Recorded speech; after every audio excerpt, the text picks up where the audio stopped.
દક્ષિણનો એક રાજા હતો ને ગુસાઈજીનો સેવક થયો, અને ગુસાઈજીની કૃપાથી એની એવી નિર્મલ બુદ્ધિ થઈ કે વૈષ્ણવમાં પરમ અનુરાગ એને થઈ ગયો.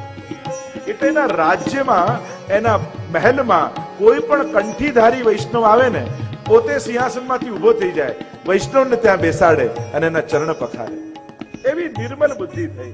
કારણ કે વૈષ્ણવના સ્વાગતથી, વૈષ્ણવમાં પ્રેમ રાખવાથી પ્રભુ બહુ પ્રસન્ન થાય. અમારા હરિરાયજી તો કહે ને, ઉનકે મન કી વો જાને મેરે મન જગદીશ.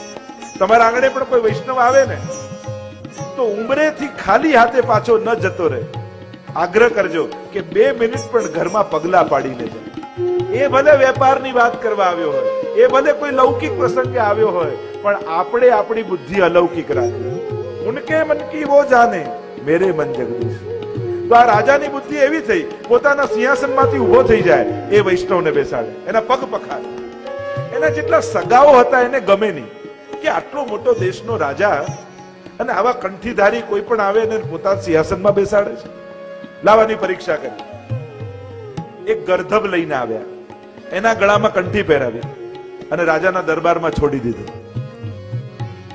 જોઈએ શું કરે છે. રાજાએ જોયું, પણ જોઈ ગળામાં કંઠી. નિયમ છે, જેના ગળામાં કંઠી છે મારો ઠાકોરજીનો પ્રિય સેવક છે.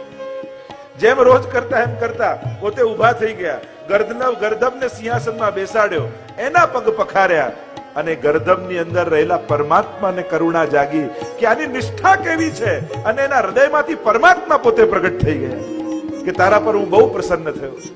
તારી નિષ્ઠા જોઈ, તારો વૈષ્ણવમાં ભાવ જોઈ, માંગ માંગે તે આપું. ત્યારે ઠાકોરજી આમ કહ્યું, ત્યારે રાજાએ 2 હાથ જોડીને એમ કહ્યું કે પ્રભુ આપ પ્રસન્ન થયા હો તો એવી કૃપા કરજો કે સદાય વૈષ્ણવ માટે મારા હૃદયમાં આવો જ ભાવ અખંડ રૂપે.